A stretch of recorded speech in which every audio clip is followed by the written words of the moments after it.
Tasarım dünyasından herkese merhabalar diliyorum. Kanalıma hoş geldiniz. Ben Sibel. Bugün bu görmüş olduğunuz cam kek fanusunu bambaşka bir şekle dönüştüreceğiz. Ben bunu çok uygun bir fiyata aldım. Bakın, gayet güzel bir cam kek fanusu. İsterseniz hemen bu dönüşüme başlayalım. İşleme başlamadan önce ben masamın üzerini böyle streçle kapladım. Çünkü ne de olsa boyalarımız sağa sola sıçrayabiliyor. Masamızın kötü hale gelmesini istemiyorum. Siz bunun yerine herhangi bir örtüde serebilirsiniz. Camımızın üst kısmına işlem yapmıyoruz. Çünkü buraya yiyecekleri koyduğumuz kısım burası. Burasına hiçbir işlem yapmıyoruz. Yapacağımız tüm işlemleri yiyeceklerin gelmeyeceği, yani arka kısma yapıyoruz. Bunun için ben şöyle göstermek istiyorum. Kadens'in pirinç dekopaj kağıdı. Ben böyle bir kağıt seçmeyi uygun gördüm. Hemen modelin ne olsun da göstermek istiyorum. Model No 184 olan pirinç dekopaj kağıdından aldım. Şimdi bunu alt zemine yine dekopaj tutkalıyla bunu buraya yapıştıracağım. Şimdi bunun için ilk öncelikle şu kenardaki şu beyazlık kısımlarını kesmek istiyorum.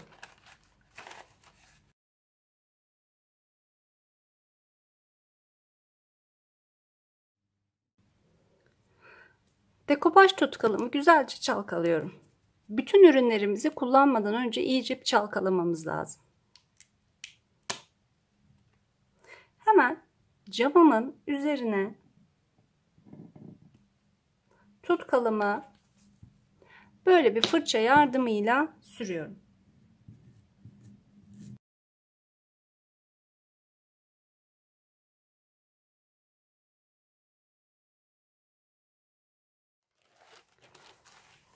Pirinç dekopaj kağıdımı hemen üzerine şu şekilde ters bir şekilde koyuyorum. Yani düz kısmı içe bakacak şekilde yerleştiriyorum. Ve elime şöyle bir poşet alıyorum. Bu poşet yardımıyla iyice yapıştırıyorum.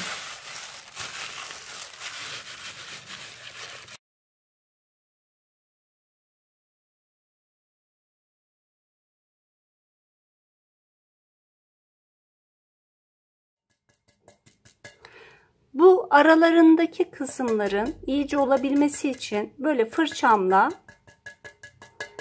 iyice tamponluyorum.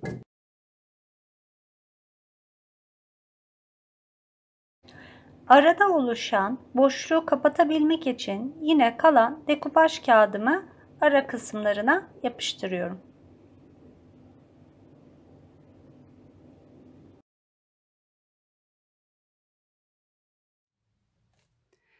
Bir kat dekopaj tutkalını sürdük. Bu kenarlarındaki bu fazlalıkları kalsın, hiç önemli değil. Çünkü bunları biz daha sonra kuruduktan sonra zımparalayacağız. Bu şekilde kurumaya bırakıyorum. Şimdi sıra geldi üst kısmına. Bunun için pompon fırça kullanıyorum ve gerçekten pompon fırçayla daha güzel sonuç alıyorsunuz. Fırçadan daha iyi bir sonuç elde ediyoruz. Bunun için yine Sahra beji bu sefer kullanıyorum. Yine boyama çalkalıyorum güzelce. Daha sonra ben ayrı bir kap kullanmıyorum. Camımın üzerine bu şekilde döküyorum.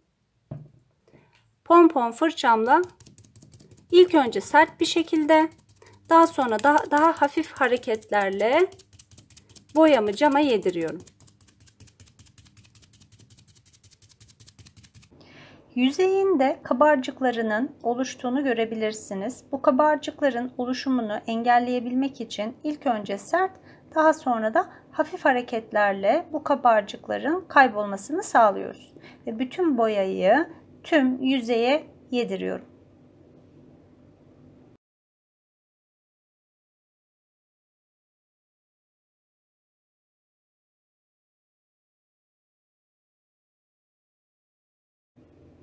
Bakın, üzerindeki kabarcıklar artık çok azaldı ve hatta yok oldu.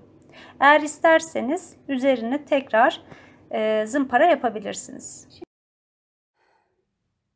Şimdi kuruduktan sonra hemen zımpara yardımıyla şu kenarlarındaki kağıt kısımlarını çıkartıyorum.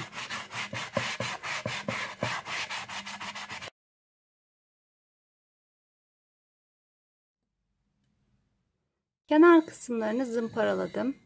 Şimdi daha kalın bir zımparayla, şu kısmı daha kalın bir zımparayla ara ara zımpara yapıyorum. Pirinç dekupaj kağıdımı aslında parçalara bölerek de ara ara yapıştırabilirdim. Ama bunu yapmak yerine ben bütün olarak yapıştırıp bu aralarına gördüğünüz gibi eskitme yapmayı daha uygun buldum. Üzerinde ıslak mendille siliyorum.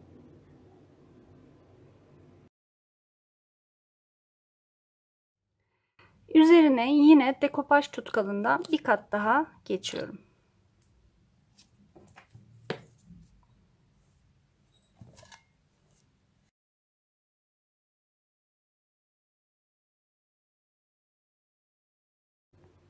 Dekopaj tutkalım kurudu. Arada eskitmelerim bakın gözüküyor. Şimdi bu görmüş olduğunuz eskitmelerin olduğu yerlere ben espresso wax'ı kullanacağım. İstediğiniz renk kullanabilirsiniz. İstemezseniz hatta wax'ta kullanmayıp direktmen boyaya da geçebilirsiniz. Hafif renk katması için isterseniz benim yaptığım gibi pompon fırçayla ya da stencil fırçasıyla eskitmenizi yapabilirsiniz. Fazla geldiğini düşünürseniz ıslak mendille de silebilirsiniz. Bu taraftan kontrol ediyorum. Mesela şu kısımda biraz fazla geldiğini düşünüyorum. Hemen ıslak mendilimle hafifçe siliyorum.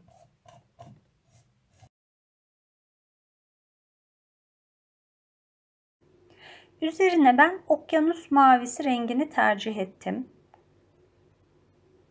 Bütün boyalarımızı kullanmadan önce güzelce bir çalkalıyoruz. Yine pompon fırçayla ilk öncelikle sert darbelerle boyamın cama nüfuz edebilmesini sağlamak için sert hareketlerle, daha sonra da oluşan kabarcıkları giderebilmek için daha hafif hareketlerle tamponlayarak pürüzsüz bir şekilde boyamın oluşmasını sağlıyorum.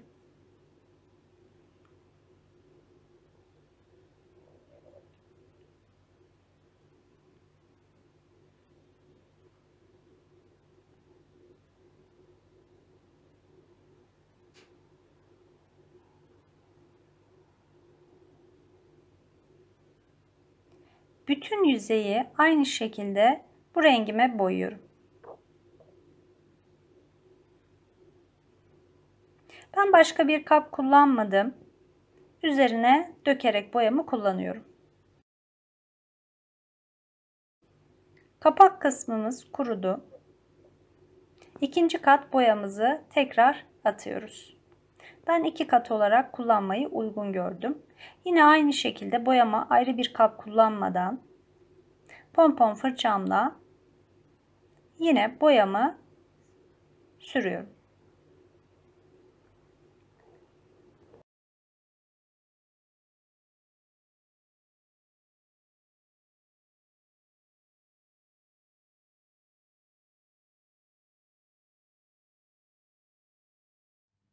İlk kat boyayı attım. Ben hafifçe bir zımpara yaptım yine de üzerine, ama siz zımpara yapmanıza gerek yok. Yani üzerine direktmen boyama işlemini yapabilirsiniz. Şimdi ikinci kat tekrar okyanus rengimle ikinci kat boyuyorum. Güzelce bir çalkaladım yine.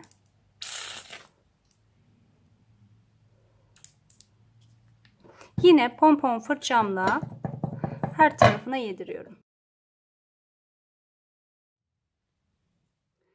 Yine dekopaj tutkalımı çalkaladıktan sonra şu orta kısma sürüyorum. Şu kısmı.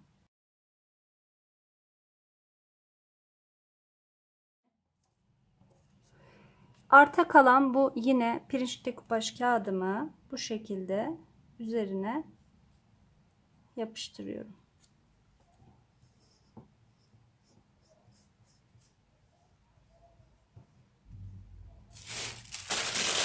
Yine elime bir naylon alıp iyice yapıştırıyorum.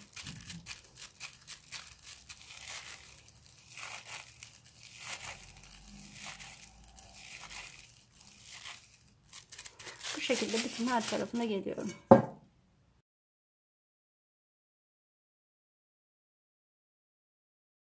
Bu şekilde diğer kısımlarını da tamamlıyorum. Üzerine dekopaj tutkalımı sürüyorum.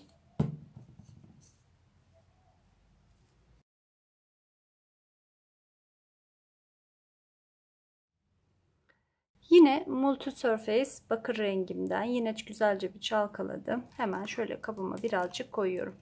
İsterseniz siz hiç bu rengi de kullanmayabilirsiniz. Fark etmez. Şu renkten yine bir fırçayla fark etmez hafif alıp şu şekilde sürüyorum. Sürdüğümüz boya fazla gelir ise yine ıslak mendille istediğiniz kısımlarını alabilirsiniz.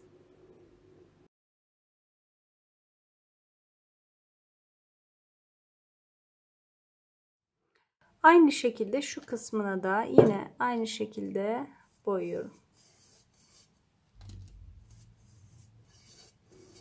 Ben ilk başta fırça kullandım fakat daha sonrasında daha kolay olması için pompon fırçayla sürmek daha mantıklı geldi. Üzerine tekrar ıslak mendille alabilirsiniz. Eğer daha açık bir renk olmasını istiyorsanız yine ıslak mendille yer yer silebilirsiniz. Dekupaj kağıdımın olduğu kısmı kalın bir zımparayla üzerine geliyorum.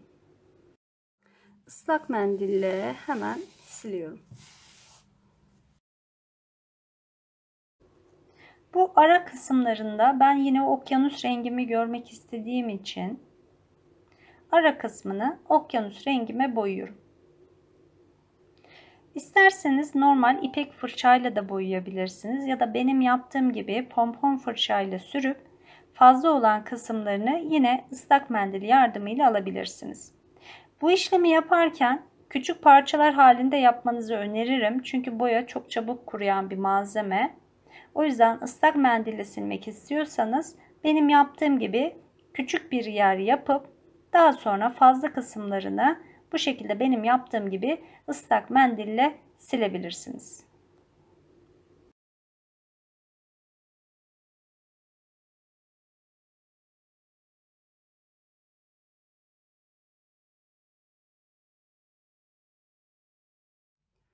Dekopaj tutkalımı ikinci kat olarak tekrar buraya uyguluyorum. Çalkaladım.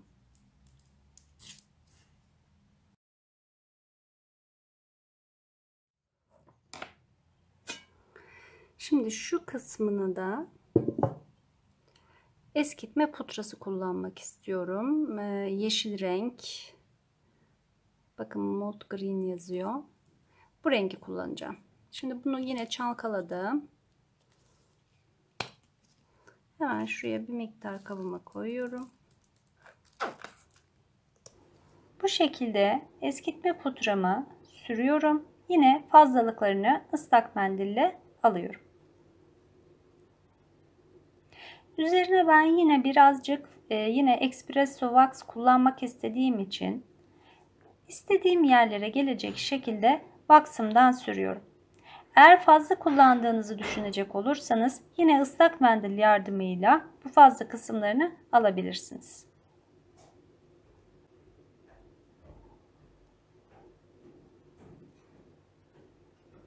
Bakın gayet güzel bir şekilde fazla kısımlarını ıslak mendille alıyorum.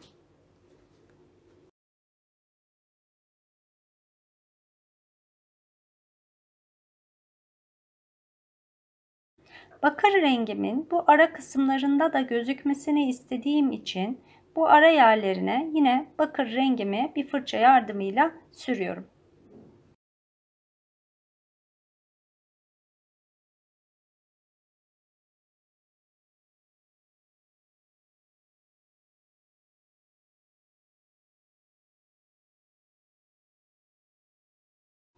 Yine fazla gelen kısımlarını ıslak mendille silebilirsiniz.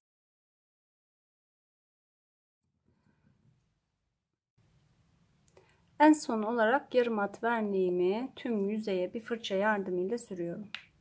Vernik kuruduktan sonra tekrar ertesi gün bu işlemi yapmanızı öneririm. İkinci kat ya da üçüncü kat vernik uygularsanız çok daha dayanıklı olmuş olur yaptığımız tüm işlemler.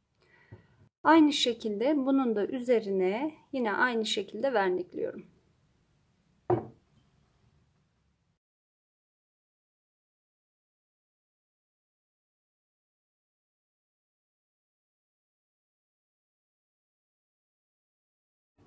Evet, en sonunda kek fanusumuz bitti. Umarım sizler de beğenmişsinizdir. Gayet güzel, hoş ve farklı bir kek fanusumuz oldu.